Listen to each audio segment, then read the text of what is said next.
개인 생활과 정치 생활에서의 고통의 의미. 그러므로 예수님은 사람들을 보편적인 형제로 이끌어주는 열쇠입니다.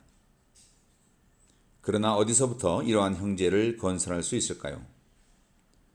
첫 번째 발걸음은 세상의 모든 고통을 악으로 바라보는 것이 아니라 긍정적인 것으로 보는 것입니다. 그리고 언젠가는 이 모든 고통도 선으로 바뀔 수 있다고 믿는 것입니다. 고통을 선으로 바꾸는 발걸음을 내딛기 위해 일치의 정신을 사는 정치인에게 주어지는 4가지 과제들을 생각해 보겠습니다. 첫째, 무엇보다 먼저 자기 자신 안에서, 즉 자신의 한계와 나약함, 실수 안에서 고통의 참된 의미를 알아볼 수 있어야 합니다. 이는 각자의 현실 안에서 자신을 있는 그대로 바라본다는 것을 의미합니다. 이렇게 할 때 우리들은 우리의 어려움을 부정적으로 보지 않고 오히려 새로운 도약의 기회로 보게 됩니다. 개인적인 어려움이나 정치적인 어려움을 긍정적으로 보고 받아들이는 것은 우리에게 평화를 주고 내적인 일치로 이끌어줍니다. 모든 어려운 상황을 다른 사람들과의 일치를 건설하기 위한 기회로 활용하고 참된 사랑을 실천함으로써 우리는 분열 속에서도 절망에 빠지지 않을 수 있습니다. 둘째, 그 다음의 발걸음은 나의 개인적 삶 안에서 가장 가까운 사람들 안에서 고통의 참된 의미를 알아보는 것입니다.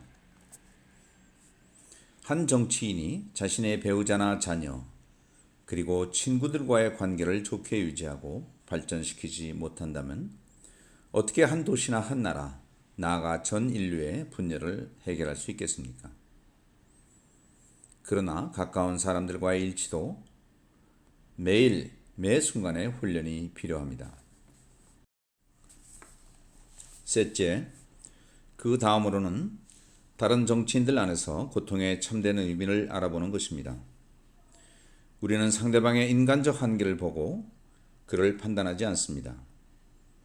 그리고 그 한계 때문에 가장 고통을 많이 받는 사람은 바로 그 사람 자신이라는 점을 생각합니다.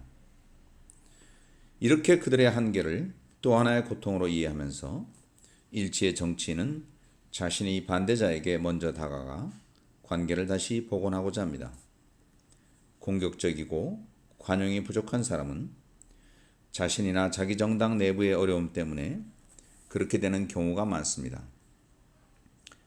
그러니 그러한 어려움을 인식하고 우리의 것으로 할 필요가 있습니다.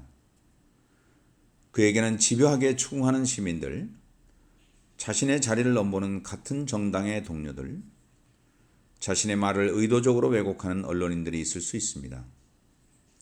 이 모든 잘못된 관계들은 결국 진리 안에서 교정되어야 하겠지만 그렇게 되기 위해서는 자신을 완전히 비우는 큰 사랑이 필요합니다.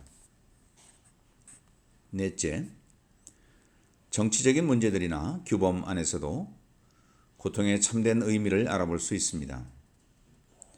일치의 정치인은 실현이 불가능해 보이는 계획이나 해결책이 없어 보이는 문제들도 다시 재고해 봅니다. 그리하여 새로운 마음으로 상대방의 입장이 되어 그의 말을 경청함으로써 처음에는 보지 못했던 해결의 가능성을 찾아볼 수가 있습니다. 이처럼 고통은 정치에서 꼭 필요한 것이며 많은 장애물과 몰이해 실망을 극복해 나가기 위해 우리들이 의무적으로 취해야 할 길입니다.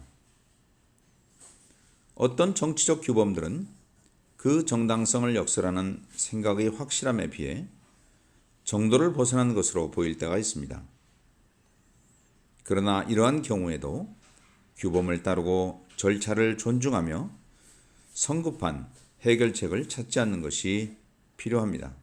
이러한 점에서도 고통이 참된 의미를 깨닫고 받아들이는 것은 반드시 거쳐야 할 길입니다. 이는 시민과 정당, 단체 및 그들의 역할을 존중하는 것을 의미합니다. 일을 속임수 없이 잘하는 것을 의미합니다. 성급한 해결을 위해 속이거나 정당한 절차를 생략하는 것은 법을 피하거나 다른 사람들의 역할을 무시하겠다는 뜻일 수도 있습니다. 이는 참된 일치가 아니므로 정치의 진정한 목표에 도달하지 못합니다. 이러한 방식은 참된 정치라고 할 수가 없습니다.